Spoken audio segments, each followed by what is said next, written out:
Get us up to speed. Yeah, sure thing. Well, Donald Trump has been tweeting a lot, 6 tweets in total right now, talking about what's been happening with the intelligence agencies, as well as those allegations with links to Russia. A couple of them I want to bring up. One, you talked about the nonsense bit.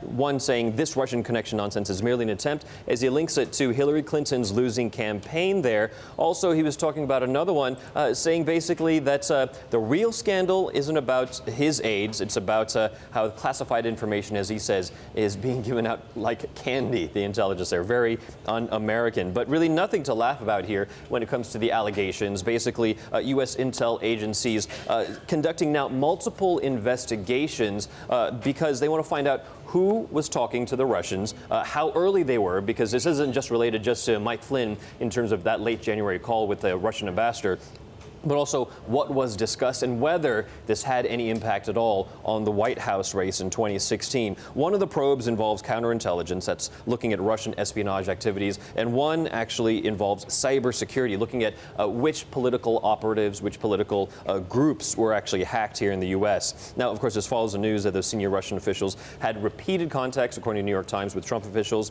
That's through phone records as well as intercepted calls. So some of the people who are under investigation, who the probe is looking at right now, include Paul Manafort. You'll remember that he was a former Trump campaign chair and has links to Russia, as well as Ukraine's exiled former president Viktor Yanukovych. Carter Page, who lived 3 years in Moscow with Merrill Lynch and advised Gazprom on some deals there, and Roger Stone, who's a longtime Republican operative. But the calls from Congress, from the Senate, have been coming in fast and furious, and from bipartisan aspects from both Republicans as well as Democrats. A couple of them, specifically from the Republicans here, now making calls out.